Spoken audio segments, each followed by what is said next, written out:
Mesdames et messieurs, assalamu alaikum wa rahmatullahi wa barakatuh. Que la paix, bénédiction, mais aussi la miséricorde d'Allah soit sur vous tous. Je suis en fait tout à fait ravi de vous retrouver dans cette nouvelle édition de votre émission hebdomadaire culture religieuse. Donc, vous êtes toujours invités à assister au jardin du paradis qui, selon notre grand prophète Mohammed, que la paix et bénédiction d'Allah soit sur lui, les jardins de paradis, ce sont les cercles d'invocation d'Allah, qu'il soit glorifié. Donc aujourd'hui, c'est une édition tout à fait spéciale, tout à fait distinguée parce que nous avons aujourd'hui un invité de marque.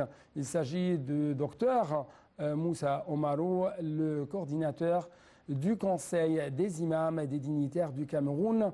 Vous êtes le bienvenu sur NAL TV International. Merci beaucoup pour votre présence. Merci aussi, merci d'abord d'être invité à ce prestigieux plateau. Merci beaucoup, monsieur. Oui, oui. Donc, toujours, vous êtes le bienvenu sur NAL TV International, le bienvenu en général en Égypte. Et en fait, chers téléspectateurs, on va aujourd'hui parler de l'islam et de la fraternité de l'humanité tout entière. Est-ce que l'islam encourage ses adeptes, encourage les croyants musulmans à être hostiles ou à être amicales avec les autres? C'est ce qu'on va savoir à travers, bien sûr, les éclaircissements et les explications de notre grande invitée. Donc, vous êtes toujours le bienvenu encore une fois. Merci. Et merci beaucoup. Ma première question porte sur, si je peux dire, actuellement, il y a des problèmes, il y a des crises qui frappent le monde entier. Ma première question porte sur le rôle des imams, le rôle des cheikhs, le rôle des 12 éléments dans ce temps. Merci pour cette question. Et avec votre permission, je dois d'abord préciser pourquoi je suis à la télévision, pourquoi je suis en Égypte. J'assiste pour la 4e fois au congrès du Conseil supérieur islamique et qui a souvent de très bons thèmes. On a eu assisté à qu'est-ce qu'un discours, quel est le discours de l'imam, quel est le discours du spirituel aujourd'hui, et au regard de tout ce que le monde musulman, de manière générale, la Oumma islamique connaît comme défi. Aujourd'hui, il est question de parler de ijtihad, l'interprétation, moi je mets entre guillemets, positive des textes islamiques. Oui. Bon, le contexte de ma présence en Égypte étant donné, répondant à votre question, il faut reconnaître que l'islam, qui est à la fois une religion et une civilisation et une culture, à aucun moment, aucune religion révélée ne fait appel à la violence. Aucune religion révélée, aucune culture qui se veut universelle ne peut se prêter au jeu du terrorisme, ne peut se prêter au jeu de l'intégrisme et de l'extrémisme. Et d'où toutes les religions ont un point commun, c'est l'humanité. Nous, musulmans, nous savons que le prophète Mohammed sallallahu alayhi wa sallam a été envoyé comme messager à toute l'humanité kafatan. Donc, les religions se retrouvant dans l'humanité, vous comprenez tout de suite que c'est plutôt la fraternité et l'amour qui peuvent conduire à la matérialisation de cette universalité de l'islam, de cette universalité de valeurs islamiques. Donc, d'où l'importance de sensibiliser avec ce type de conférence, c'est la sensibilisation en réalité des chefs spirituels, des imams, à avoir un discours et aussi de relayer le discours de la fraternité au niveau du peuple, au niveau des citoyens, au niveau des fidèles. Oui. Donc, d'après votre parole, votre explication, il s'avère que, par exemple, les chefs religieux ou les imams ou les oulémas doivent adresser des messages de paix et de fraternité au monde entier, mais aussi la religion est devenue de plus en plus un élément essentiel dans les relations internationales. C'est pourquoi nous, au Cameroun, on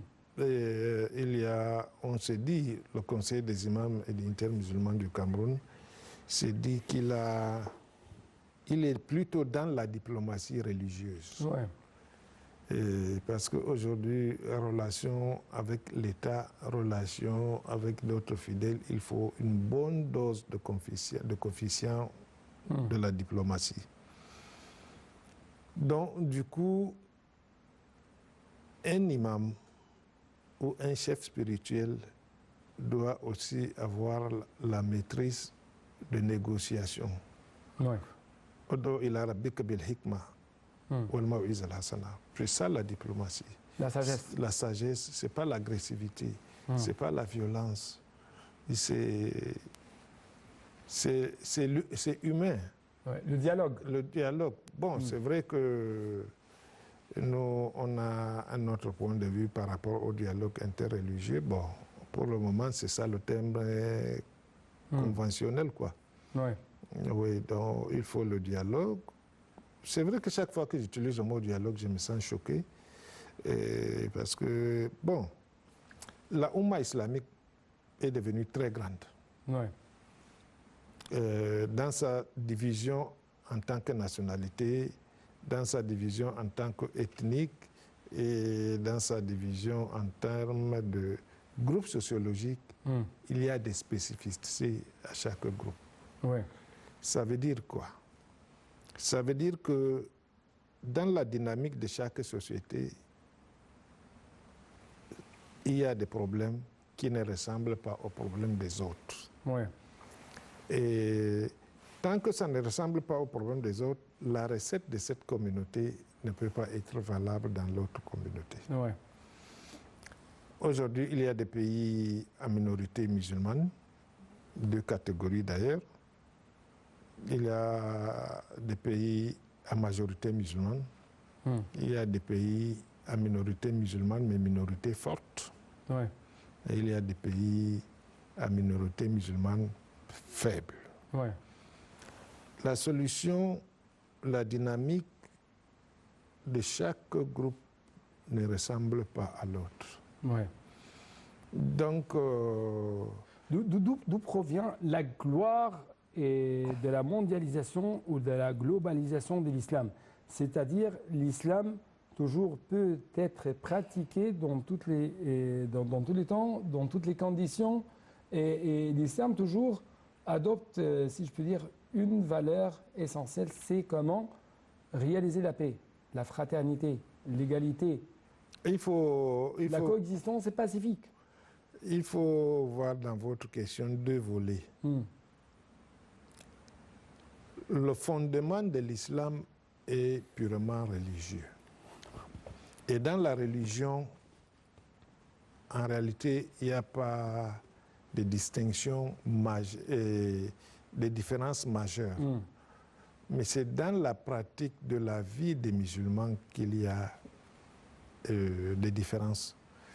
Les saintes prières, c'est dans toutes les communautés musulmanes, le mois de Ramadan est uni, le mois de Hajj est uni. Tout ce qui est théologique, en réalité, il n'y a pas... Croyance qui a relation avec la croyance. Oui. C'est presque unique. C'est unique. Mais c'est la sociologie des communautés musulmanes qui diffère. Le fiqh ou la législation concernant le traitement entre les musulmans ou avec les autres, les non-musulmans, c'est ça? Non.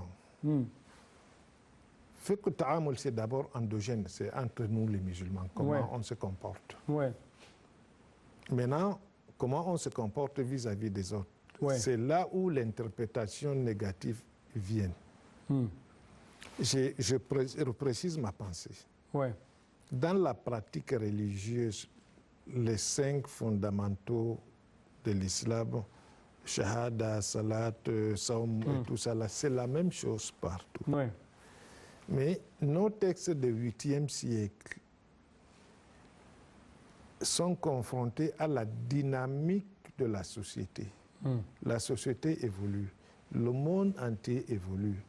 Comment il faut s'arrimer à cette évolution? Et c'est là le principal problème. D'où l'importance de ce type de congrès ou de conférences à laquelle nous assistons, c'est d'essayer de trouver la solution par rapport à la dynamique de la société et les textes qui restent du 8e siècle. Il faut que les deux concordent. Ce n'est pas toucher les fondamentaux, on ne peut pas toucher, c'est-à-dire la théologie, mais l'être humain, musulman est être humain. Non musulman est un être humain avec ses faiblesses et sa force. Et il y a une dynamique, il y a une évolution technologique, il y a une évolution économique. Et comment ces textes du 8e siècle peuvent gérer ça? C'est le grand défi de la communauté de la Oumma islamique. C'est pourquoi la République arabe d'Égypte, comme à l'accoutumée, a pris le devant pour amener tout le monde musulman à réfléchir pour trouver les moyens, les voies et moyens pour la solution de ce problème. Donc, le problème ne va pas se résoudre aujourd'hui ou demain. Mais l'essentiel, il y a une sorte de réflexion. Prise de confiance ou une prise de conscience. Il y a que l'Égypte a posé le problème. Dès qu'on amène l'être humain à réfléchir, c'est que la solution n'est pas loin. Mais tant qu'on ne réfléchit même pas sur la situation, on ne pense pas à la solution. J'aimerais vous donner une sorte de toute petite pause en proposant un reportage concernant ce sujet. Pourquoi l'islam lutte contre l'extrémisme, le fanatisme. C'est ce qu'on va savoir ensemble pendant le reportage suivant.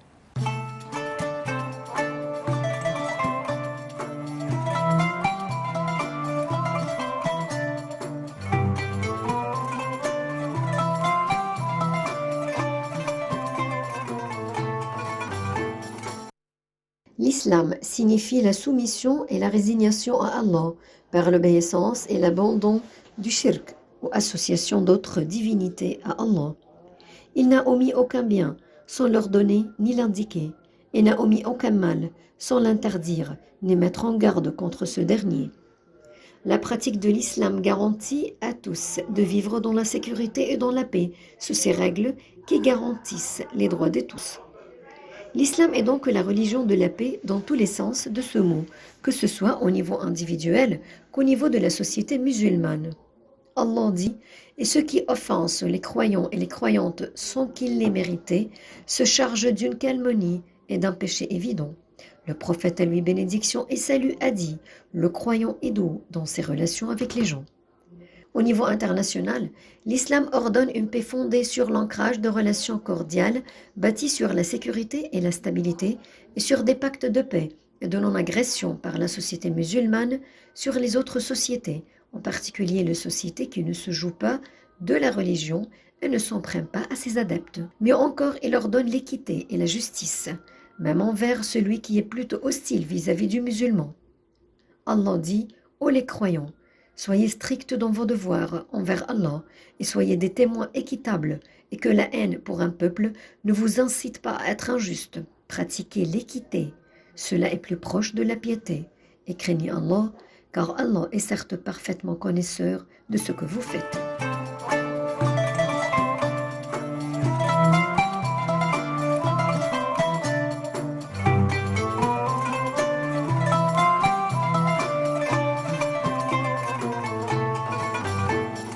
Donc de retour à notre sujet.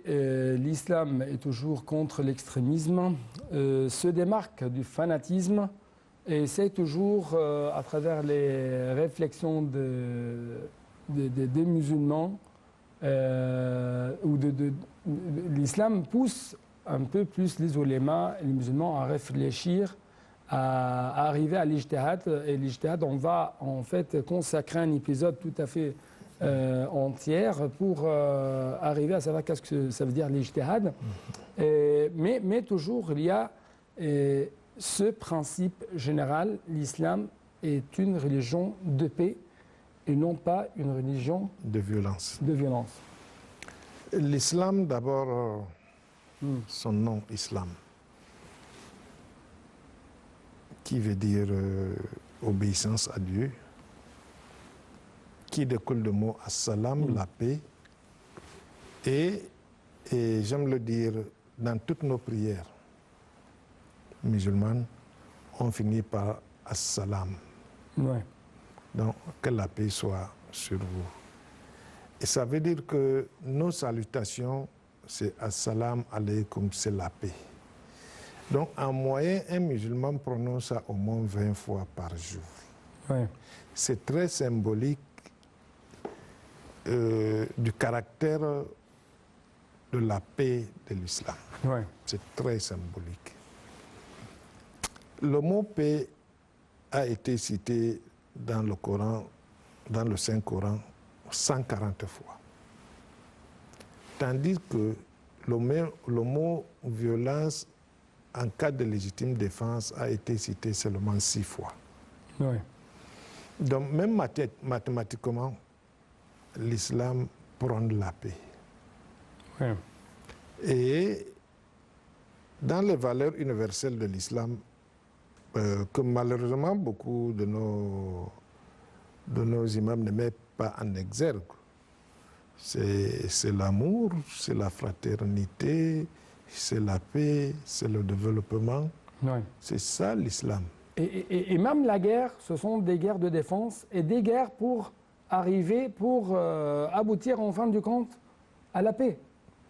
Bon, je parle de... Quand c'est par rapport à ce que j'ai dit, cité dans le Coran 6 fois, c'est en cas de légitime défense. Ça veut dire que je vous ai attaqué, vous devez riposter. Mais on ne vous demande pas, vous, d'attaquer. Oui. Ce n'est pas une guerre d'agression. Non, non, non, non, non, non. Ce n'est pas une position d'agression.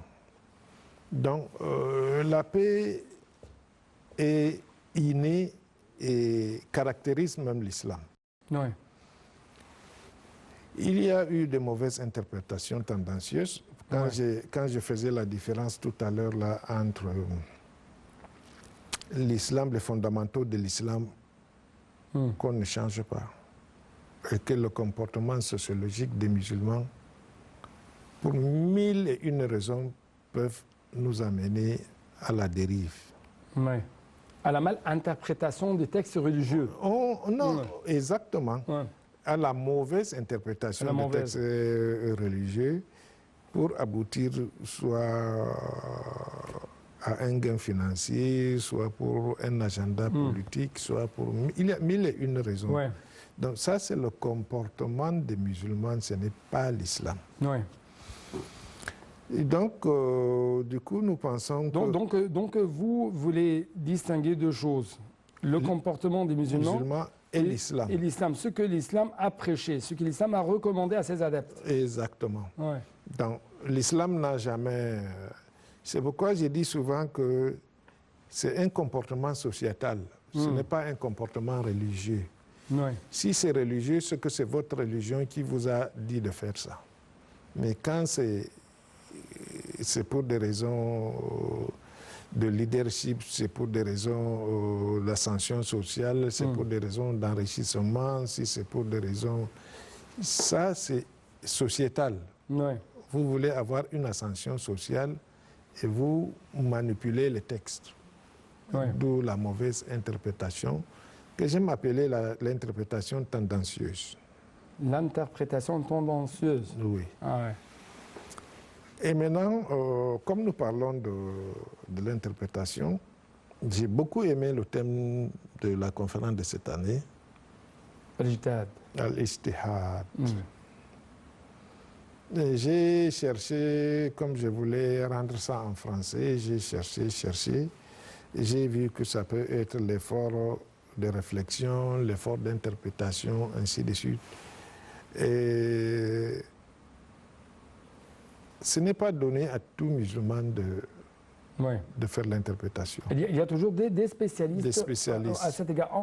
Est-ce que nous pouvons ajourner un peu ça pour un autre épisode tout à fait consacré à ce sujet parce que c'est très important. Mais justement, j'aimerais vous poser une question. Comment vous voyez le dialogue interreligieux et comment nous pouvons arriver à faire une sorte de fraternité entre les différents membres de l'humanité tout entière, que ce soit musulmans, chrétiens, juifs ou autres? Bon, je disais au début de l'émission que le mot même dialogue me choque. Parce que dès qu'on dit dialogue interreligieux, ça veut dire qu'il y a deux antagonismes en face. Qui se discutent, qui s'argumentent pour convaincre, pour ne pas convaincre. Et il y a aussi, de manière générale, quand j'ai défini la sociologie des musulmans par rapport au pays, par rapport au groupe sociologique, j'ai peur que ce concept ne nous concerne pas. C'est-à-dire, en tant qu'Africains au Cameroun, on n'a pas ce problème de nécessité de dialogue. Mais on a une vie interreligieuse. Nous vivons ensemble. Je crois que nous avons dépassé, dans certains pays, dépassé le stade de dialogue interreligieux importé d'ailleurs. Nous avons la vie interreligieuse. Nous vivons ensemble. Il y a l'intermariage, il y a le brassage, le mariage mixte. Donc, le dialogue, bon, comme c'est le concept... Peut-être le dialogue, si je peux dire, c'est la porte à travers laquelle on va entrer ensemble dans cette vie interreligieuse. Oui, c'est le mot qui me choque. Parce que dans le dialogue, c'est deux antagonismes qui se discutent, c'est vous et moi. Or, l'objectif, c'est d'avoir la même direction. Ça veut dire que on devient dans la diversité une personne. Peut-être il y a d'autres réflexions à propos du dialogue. Comme vous dites que ça peut être une étape pour certains pays, pour d'autres pays, l'étape est dépassée. Parce qu'on parle de dialogue, on parle de dialogue interreligieux, par exemple. Il y a des communautés qui sont fermées, qui ne veulent pas parler avec, même parler. Oui, c'est vrai. Mais je crois que c'est endogène, ce n'est pas exogène. Nous devons faire un effort. Parce que, bon, ce que vous dites, je connais, vous connaissez le groupe auquel vous faites allusion. Et c'est interne, mais je crois que les choses évoluent très vite. Oui. On va terminer cet épisode par une question concernant le discours religieux, mais justement après cette petite visite qu'on va effectuer, je vous invite à visiter en fait une mosquée monumentale qui se trouve au Caire, à l'ancien Caire avec plus de précision. Donc, on va être ensemble pendant cette visite.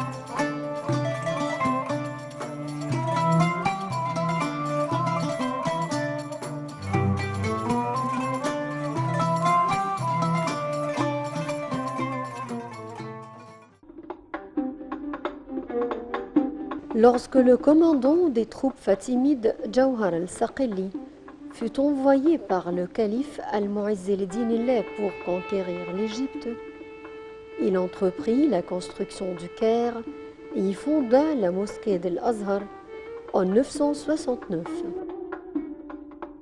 La construction de la mosquée s'étendit sur 2 ans.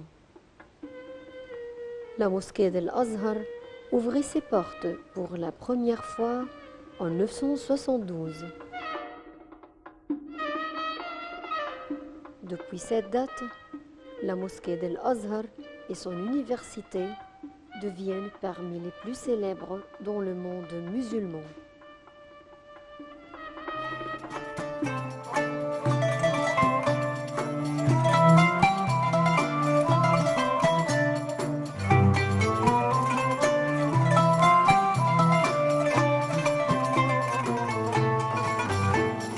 Donc après cette petite visite qu'on a effectuée au sein d'une mosquée ici au Caire, mosquée monumentale, et nous devons retourner à notre sujet, l'islam et la paix, l'islam contre la violence. Donc dans ce cadre, j'aimerais vous poser une question. Notre docteur, coordinateur du Conseil des imams et des dignitaires du Cameroun. Donc, comment nous pouvons arriver à avoir un discours religieux qui encourage les gens à l'amour, à l'amitié, à la fraternité, à laisser de côté l'animosité, et ça dans des conditions où vraiment il y a des gens qui incitent l'humanité à avoir des conflits interreligieux, à avoir des conflits entre les différentes civilisations, entre les différentes ethnies de l'humanité tout entière. Comment nous pouvons donc arriver à ça? Je crois que l'Égypte a commencé et la France a commencé. Certains pays musulmans, il faut la formation des imams. On ne peut pas échapper. Formation des imams, qu'est-ce que ça veut dire? Ça veut dire qu'il faut recycler. Le recyclage est important dans le sens de citoyenneté, dans le sens de la vie pacifique, parce que l'islam et l'imam est un guide. L'imam rencontre les fidèles en moyenne 5 fois par jour. Ouais. Il a un discours qu'il doit donner à ses fidèles, et ce n'est qu'un discours de paix. C'est la sensibilité. Ils ont besoin d'abord eux-mêmes d'être sensibilisés avant qu'ils ne soient de relais sur le terrain. Donc, on a vu ici en République arabe d'Égypte, ça a évolué. Il y a tout un programme pour cela. Nous-mêmes qui venons dans des conférences, nous partons avec des enseignements supplémentaires. C'est un problème vraiment de sensibilisation à court et à moyen terme. Parce que l'histoire des discours de violence dans notre communauté n'est pas venue du jour au lendemain. Ça fait des siècles. Ça a commencé depuis l'histoire de croisade. Ouais. Et ça a commencé depuis le problème de Tatar. Colonisation. Oui, colonisation. Donc, c'est dans nos mémoires. Ouais. Donc, maintenant, il faut déconstruire. Et quand on déconstruit, il faut reconstruire autre chose à la place. Ouais. Comment? Comment? C'est la formation. Il n'y a pas de solution. On ne va pas faire la magie et puis le lendemain, mon esprit change. Ouais. C'est la formation.